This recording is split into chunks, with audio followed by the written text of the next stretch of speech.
Hello again, everybody. This is Dan Clouser, and welcome back to the Journey of My Mother's Son podcast. Yeah, I'm joined with fellow coach and author Vince Burruano. Vince, thanks for joining me today. Dan, thank you so much for having me on your program. Looking forward to it. Absolutely. Really looking forward to this conversation. We were introduced by a mutual connection who I was on her show a while back, and she knows Vince and reached out to us and said, "You guys need to connect because you have so many things in common." And we did a pre-podcast call a few weeks ago, and I think we had it scheduled for a half hour, and we ended up talking for close to an hour, if not over an hour. So yeah, we definitely have Yep. a lot of things in common with being authors and coaches and dealing with kids. But before we get started in the conversation, Vince, just introduce yourself in your own words. Who is Vince today? Well, thank you, Dan. My name is Vince Burruano. Right now, I'm living in South Carolina, recently relocated from Northern Virginia, and I'm working for myself. First time I've ventured into that. I've always been in the corporate environment as a sales leader, but now I'm working for myself, helping other organizations, other salespeople become their best version of themselves. And then the spare time that allows, I'm doing some writing. You and I had talked about that around coaching and my experiences with my son and thereafter working with like younger and middle school age children and putting together a story about that and kind of reliving those moments. Yeah, yeah, and what incredible moments they can be, though. How about it? So let's talk a little bit, about that. That's where we'll kind of start. Um, with your coaching. I mean, what was it that got you involved in coaching to begin with? Yeah, it's funny about that. It was by accident. It really was. I wasn't looking to sign up to be a little league baseball coach at this time. My son Michael was playing, and we used to go to the field sometimes early for him to get some extra batting practice. I had, invested in a bucket of balls, and I'd go in the net and take some swings. And over time, other kids started showing up a little bit early, knowing that I'd be there with a bucket of balls. So next thing you know, I'm throwing down to two, three, four kids, and finally the coaches come over between that and some other activities and go, "Here's a hat. Welcome to the team. You're the bench and batting coach." So it wasn't something I went looking for, but I'm so happy that it found me. And the person who introduced me to coaching, Mike Anderson, has gone on to be one of my best friends. Our families are very close. So it was a special moment. Yeah, yeah, and it's funny how things like that happen in life because I too I was not I never had a vision to become a coach when I was younger or anything like that, and I started coaching really with my peers.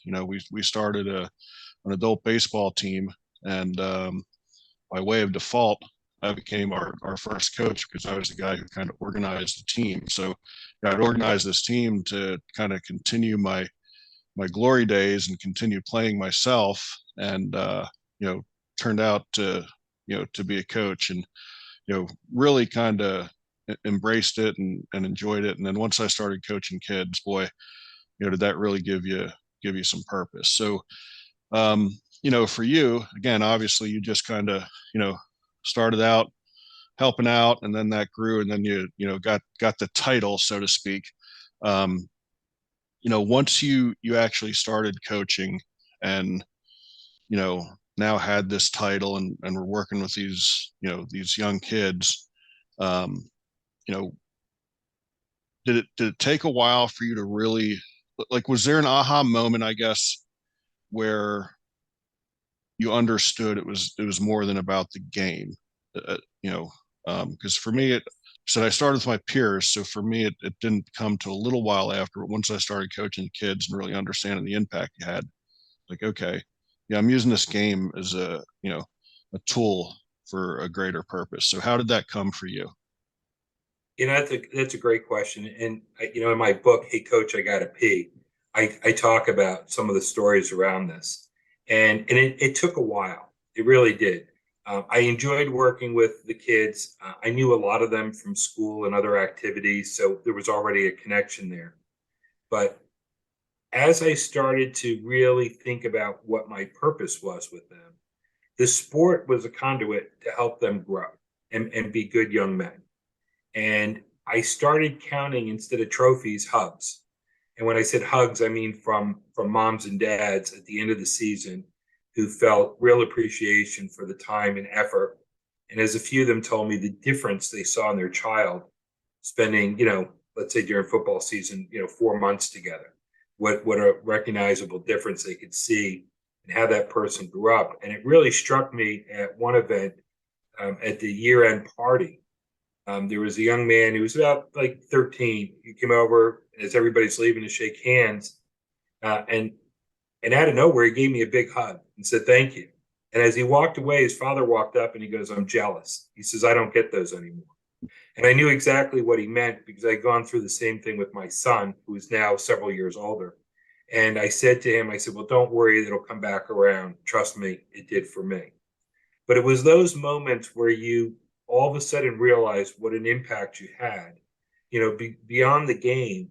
And in some cases, having kids that I coach, I'm in contact with today. I mean, they're in their mid 20s and they're calling me up for advice about jobs and relationships and letting me know the good and the bad. And you just feel honored that you might have done something for someone else for no compensation. Yes, enjoyment, because it's not completely selfish, right? You get enjoyment from it, but that they felt that you contributed and they want you still to be, in their world, and it's an honor. Yeah, yeah, it certainly is. And I know throughout my career, uh, when that first started happening, when they'd come back to see you, or like you said, you get that phone call or an email, or get an invitation to a wedding, stuff like that is so special. And now, it's definitely, and I say this on so many of my shows, we start going down this road, but that's, by far one of the biggest blessings of Sandy and I traveling is that, now I've got, you know, literally players, scattered throughout the country, and being able to reconnect with them on our travels and see what they're doing now in their 30s and some 40s, which just make me feel that much older. And seeing them having kids and seeing their kids, and just seeing what they're doing and how they're contributing to society is so special. And again, it just drives home that fact that it's about so much more than the game. um, Right. and to be able to see those seeds that I had planted so long ago, kind of come into bloom and into fruition is, you know, so special, to be able to experience that. So I know exactly what you're talking about when say that. It really is that ripple effect that, um, you know, never stops giving. So, and that's only going to get stronger for you. The older those kids get, they're not going to forget you, and that's a pretty special moment. So, what was it like for you that first time when one of those players that you'd coached years ago, reached back out to you, and what was that feeling like for you? Yeah, it was special. I mean, some of the kids, were friends with my son, and the parents and us became friends. So, you're interacting in a lot of different ways. You're getting to know brothers and sisters. You're getting invited to holiday dinners because we were kind of away from our family, when we moved to Northern Virginia. Um, it's interesting that the book that I'm working on, the young lady who did the illustrations for me is actually the older sister of a player who was on my team. And it was unique because my publisher suggested don't give her any ideas for the artwork, just send her the stories. And her memory of some of these events, she was able to put her own spin and offer her own creativity. Celia Delahunty, she's great. And it just made me also aware of how many other people were around that might have been influenced or I made a connection with and not really knowing it. And Right. I think that's part of it. I try to tell people as a sales leader, as a leader in industry business, that you all the things that you collect will be things. You need to focus on thinking about, as grim as it might seem, people giving a eulogy or coming to your funeral, and what might they say? They're not going to say he always had a nice new car or he seemed to have a big house. But if you have people get up and said, this person, helped me by, investing their time and showing up and being there as a coach or a mentor or helping them in some other way, that to me is a life worth living. Everything else is just stuff. Yeah, and that's so true, so true, and that's one of the things that we've has just been driven home even more so when you sell your house and all of your stuff, and you really do base your life around those experiences. So yeah, you get to a point where you start thinking about what is your legacy. What is that legacy? And I've come to the conclusion that we're all going to have multiple legacies. I think Mhm. legacies are individual. You're going to have a different legacy with each person you interact with, and I think sometimes when people talk about legacy, they think of it as this grand impact that you made, but it really is a bunch of much smaller impacts and individual impacts. And that's because I know when I started thinking about, you know, as I was coming to the end of my coaching career and starting this new chapter of traveling, I thought about that quite often as what was my larger legacy. And since we've been traveling, I've definitely come to the understanding that it's not about one big legacy. It's about, truly like millions of little legacies and Right. individual legacies with each person. So with um, with your sales background, it's actually, and I don't think we talked about this in our pre-call, but I also had a sales background as well, and I found there's a lot of intertwining between coaching and sales, and I'm sure certainly with what you're doing now as a sales consultant, you probably see you know even more where it intertwined. So how were you able to kind of use each to benefit the other? Use your coaching experience to help with your sales, and use your sales experience to help with your coaching. How did you do that? Yeah, that's funny. I mean, I'm getting a lot of flash memories as you're talking because it really does resonate with me. One of the things that I learned is that adults are at times just tall kids. So sometimes some of the strategies you use with a 10-year-old work quite effectively with somebody who's you're leading. That's the other big thing is transitioning from managing, which is about stuff, and leading, which is about people. And I once had a kind of a 360 where they come in and evaluate you when I was, I guess, in my early 30s. And I had scored really bad on an aspect called encouraging the heart. You know, all the other feedback about work related stuff was great. But they said I really wasn't doing a very good job motivating people and an emotional, like thinking about them as a person. And I am so glad that I had the chance to get graded because as much as we all hate to be told what we might not be good at, it's what you do with that thereafter that makes all the difference. And I think in the 20 plus years since that experience, that's become my greatest strength. And one of the reasons why I think I'm able to connect with people and have great relationships that are long lasting. Because now I'm thinking about the person and trying to think about the whole person.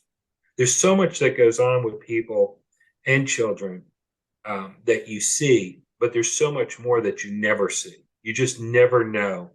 I had an experience with a young man. A mom asked me to give him a ride home after football practice one day. I was happy to do it. I think in coaching that you're really an Uber driver in disguise, right? So we're on our way home, and I wasn't sure if his parents were going to be home. And I said to him, I said, well, do you have something there for dinner? And he said to me, well, I'm not really sure. We might have some cereal, but I don't think we have any milk. Now, to me, and where I was growing up, and most of the kids I work with, that was never a question, right? They always had dinner. Mom was there, or something was left behind. But it occurred to me that's not true in all cases. So obviously, Dan, just like what you would do, you went and got the kid dinner, and you made sure that he even brought home a little bit extra there to have for the next day if he needed.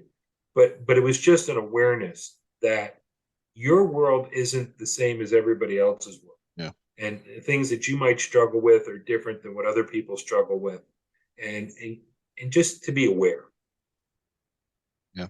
Yeah. So important to really, kind of listen and try to get an understanding of where another person is coming from. And that awareness is so important. So let's talk a little bit about um, your book. So again, something that we're very similar with is you'd published a couple books prior to what you're working on now, um, Yep. and they were sales books. I'd published two books that were memoirs, and then my most recent book, a children's book, and that's what you're as you mentioned before, that's what you're working on now is a children's book. So obviously completely different styles of writing, as I've experienced myself. And, you already talked a little bit about, how working with an illustrator and watching her kind of, bring the story to life. And, same thing for me. So I gave her the storyline and, we'd have some interaction back and forth. And then she just really brought it to life. So I guess first of all, let's talk about the first books you'd published. Again, they were kind of sales books, kind of tools for you. What was the inspiration behind writing those? And then we'll talk a little bit more about the transition from that style of writing to a children's author. Yeah, that's a great question, Dan. And it's interesting. We all get to that point where you do a New Year's resolution, and I don't know, I don't had up to that point never completed one. But for some reason, a number of years ago, like three years ago or so, I said, "Damn it, I'm going to make a New Year's resolution, write a book, and I'm going to do it." And I went out and I bought a journal, and I just started writing down ideas about my experience in sales and sales leadership. And that book was called A Daily Dose of Sales Wisdom. And all I was really looking to do, and this might sound a little selfish, was to write it for myself. I almost didn't care that, it's not like I was going to go to a publisher and get it published and be in stores. I just wanted to say that I had done it. And I was fortunate that I completed it. It took about 18, 20 months. I did get the help of a great editor and publisher. Um, and she, Marcia Luke, she's fantastic. She's up in Canada. We did everything remotely, but it was with video, and the technology's just great. She made all my writing better. It was just amazing to get that story out.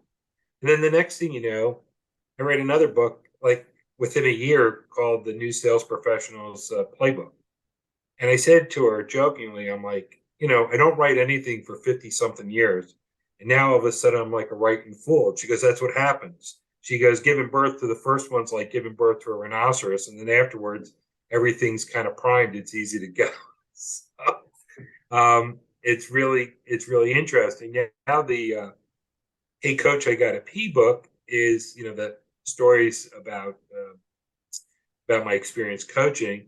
I've also, in the interim, co-authored a book with my friend Bob Green called "I'm Not in Sales, I'm an Attorney," which is a book trying to help people who don't have sales in their title, but who need to develop a business development mindset. And then from that, the last place, and then I'll be quiet for a minute, is I'm working with Celia Delahanty again on some children's books, actually illustrated books that'll be for, I guess, early readers at five to seven age group. That's going to be based on a story called the Young Patriot Society, which is going to talk about volunteering and doing good deeds and all the things that sometimes I think get a little bit lost trying to reinforce those behaviors. Yeah, no doubt. And they certainly do get lost. And I think that's so important to, introduce that to our youth, because one of the things we did as an organization when I was coaching is we always instituted volunteerism into our program. So again, it wasn't just about baseball and softball. It was, again, trying to teach them life lessons through the game. And that philosophy for me of trying to get our young players involved in volunteerism and giving back um, was really a reflection of my own life, where understanding the importance of seeing it in motion. So, my mother was a huge giver. Obviously, she's had a huge impact on my life. That's the name of the podcast, the name of the second book, the website address, all that stuff. Is the journey of my mother's son. So, but part of that legacy that she left with me was anything that she went and volunteered with, whether it was at the Little League concession stand, whether it was Meals on Wheels. Prior to me being in school, I was much younger than my brother and sister. So I was kind of the last one standing. They were, in school. I'm still, preschool age and going into kindergarten and, spending a lot more time with my mom than what they were at that point. So if she was volunteering with something, I was being drug along no matter what the case was, and Yeah. to really see that in motion made such a huge impact on my life that as I became, a young adult, I just thought that was what we did. You just got involved. You got Normal. involved with an organization. You did it, and nowadays everybody wants to, I don't want to give time, but I'll write a check or I'll do this, or is there a buyout clause for volunteering or this and that? And I just think that's lost so much because um, you know you gain so much from giving of yourself, you know and so I'm interested to find out what what was it throughout your life that made you understand the importance of volunteering and giving back. Yeah, it's a great question. And I had some similar experiences. My parents were both teachers while I was growing up. They were very involved. My dad coached high school athletics as side hustle. So we were at games, we were at events. It was very much, a part of what we did. And there's kind of an interesting story. When I turned 18, I lived in a pretty small town on the Hudson River in New York, across the river from West Point, called Garrison, and I wanted to join the volunteer fire department. Had recently seen them in action, and I knew a couple of people who were my age who were involved. And I mentioned it to my mother, and she really didn't like the idea. But I went ahead and I applied anyway. And when the letter came for my acceptance, she had intercepted it. And then she came over and told me how proud she was that I actually went ahead and did it. She was more concerned about my safety than not wanting me to participate. Right. And it was a special moment because I learned, before I'd done some volunteer things. I was a Boy Scout and turn a good deed daily and all that sort of stuff. But it wasn't until I started having to sacrifice a little bit, not go to an event because we had a call, or we're helping somebody at a car accident, or we're responding to a brush fire, or God knows anything else, and seeing sometimes arriving in the middle of somebody's worst nightmare. I mean, really, their worst nightmare, and then trying to do a little something to make their world better. And I went on to be a firefighter in a larger town. I was a captain of a ladder company. And I can remember one day going to a house fire, and this poor family's outside. And there was a lot of damage. And I said to her, I said, is there anything you'd like me to go get for you, to retrieve for you? Of course, she said some things like a family Bible and a couple of photos in her room. And I remember going in with someone else and carefully finding these things. They had not been damaged, and bringing them out to her and handing them to her. And she, cried and hugged us and said, thank you.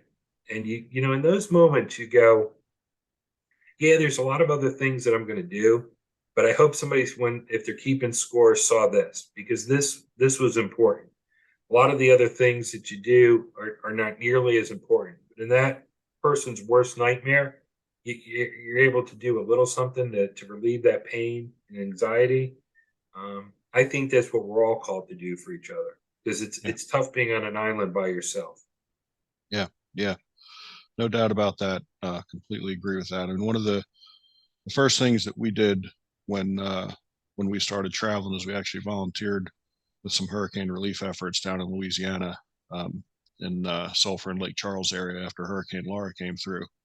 And again, kind of following my mom's footsteps because she did a lot of volunteer work with the Salvation Army in Florida after hurricanes would come through. So she did a lot of hurricane relief effort, and she also volunteered at Ground Zero after 9/11. Um, so that was an experience where like you said, during someone's, you know, worst nightmare. I never really thought of it in that sense.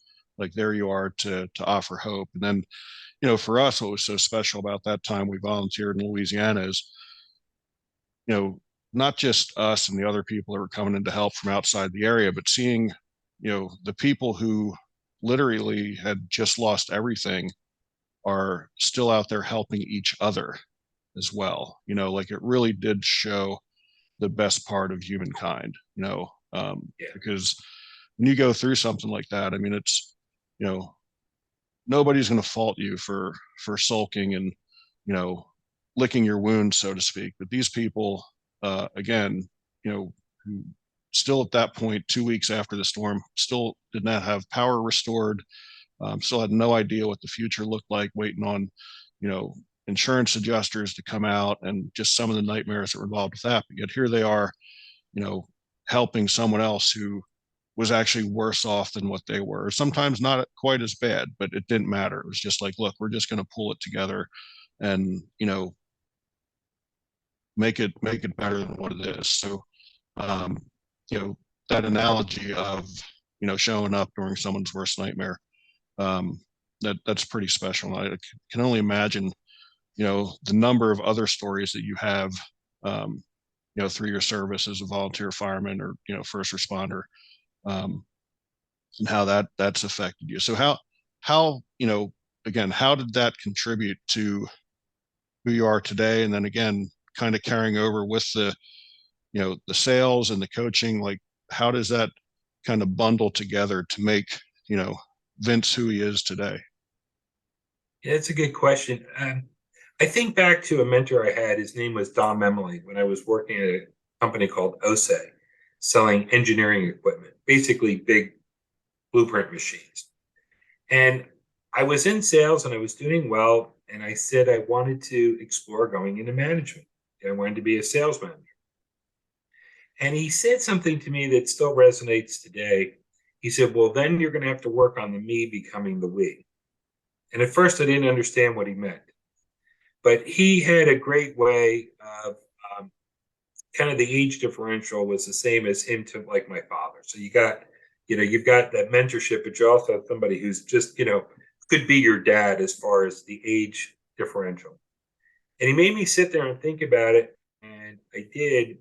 And it really occurred to me that when you're an individual contributor, like in sales, I know you were in sales as well, it is all about you and your customer, but you're the focal. When you lead people, it's about them. It's not about you. And you're going to be judged and evaluated by others by not what you do, but what you help other people do. And I love the quote Goethe that speaks to don't treat someone as they are, treat them as they can be. And spending a lot of time helping people become the best version of themselves possible. And oftentimes they don't see it. And that's really the great gift of leadership, the kind of the present back, so to speak, is when you look at someone and you see what they can become, and they don't yet see it themselves. So you invest some time, you talk to them. Any more in business, if you think you can only talk about work, you're delusional, in my opinion. I spent so much more time talking about people, about everything else besides work, and my way of helping them improve themselves. And you'll see that really in response when they're coming to you and telling you among the first people that, they and their wife are having a baby or showing a picture of their engagement ring they're going to propose. I mean, when people start, coming to you with that kind of information and you're a part of that early group, you really appreciate the impact that you're having and that they're starting to see themselves what they can become. And they're acknowledging in their own way that you're helping them on that journey. You kind of avoid some of the pitfalls that maybe you fell into. Sometimes they've got to fall down, but it doesn't mean they have to be finished. They just, stumble, fall, get back up, and keep going. Yeah. Yeah. It kind of reminds me of the quote, what is it? People don't care how much you know until they know how much you care. And, Yep, love it. that's something that, you know, never resonated with me, um, throughout my business career when people would say, hey, this isn't personal, it's just about business. Like that never Right. resonated to me because to me, everything was personal. When I was in sales, people bought from me because of a personal relationship that we had developed, because again, they knew that I cared about them. I cared about their business. I cared about their success. And yeah, that was something that just never resonated with me when people would say, look, don't take this personally. It's just business. Because again, I took everything personally. So it almost sounds like, we were from the same mold when it comes to that there was no such thing as, Yeah. look, this is just business. No, I agree with you 100% on that. I think that yeah, I'm reading an interesting book, um, and it was talking about the difference between management and leadership. And management is about things. It's about numbers and process and everything else. And leadership is really about people.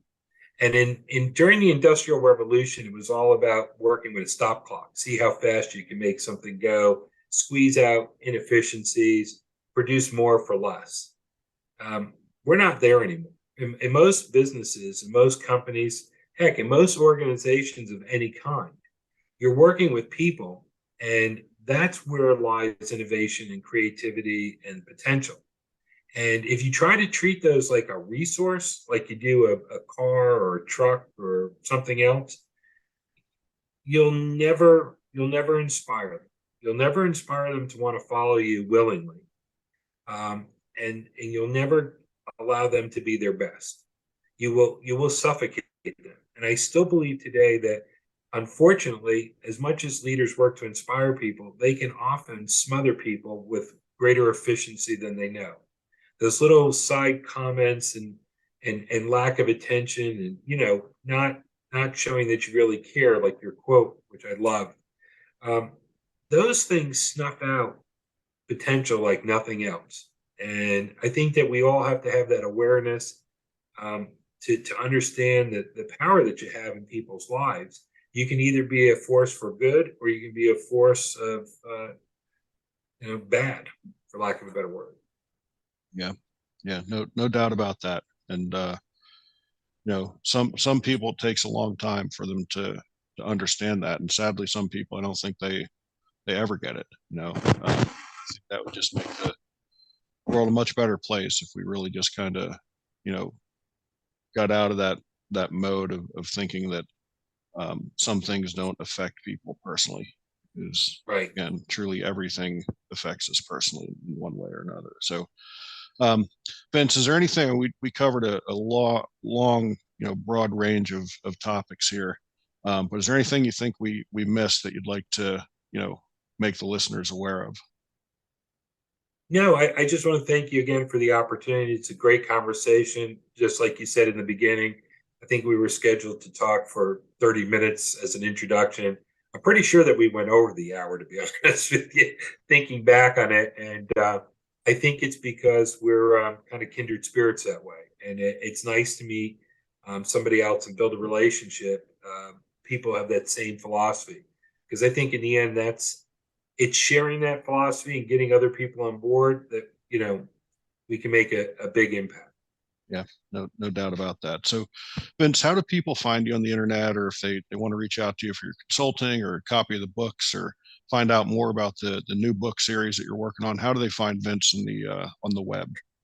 The easiest way to do that is probably on LinkedIn, Vincent Burruano at LinkedIn. Send me an invite. Happy to connect with you. And I also have a website. It's practical-sales-wisdom, and it's got all of the information about my business and my writings and some thoughts of the week and other things. Please visit that as well. Awesome. So then that brings us to our final question. As you know, the subtitle of the podcast is Many Little People in Many Little Places, which comes from the opening lyrics of a Michael Franti song, Gloria, which go, when many little people in many little places do many little things and the whole world changes. And even though I think kind of as a subline of our entire conversation, we talked about a lot of those little things, but in a nutshell, what's one of the little things that Vince does on a daily basis to make the world a little bit better place? Yeah, you mentioned that to me a few minutes ago, and I've been pondering it. And it's something that I've got to sometimes remind myself to do. But I think the key thing that I'm spending more time doing is that little random acts of kindness. It doesn't take a lot to make an impact, whether it's holding the door for somebody or offering to help them or just giving people a genuine smile and say, "How are you feeling?" Even at the grocery store or something. And it's amazing those little acts of kindness, random acts of kindness, uplift people's day because you never really know looking at somebody what's going on in their world. So So just true. assume it's a lot like yours. There's good and there's not so good. And if you can, tilt it towards better day than not so better day, then maybe you're doing something to be worthy of being here. Yeah, so true. I love that answer. I love that answer. Vince, I really appreciate you taking the time for joining me. It was a great conversation. For folks out there listening, be sure to check out my other podcasts and blogs at journeymymotherson.com. While you're there, pick up a copy of one of my books. Again, Vince, really appreciate the time. It was a great conversation. Thank you so much, Dan. Stay well. You too.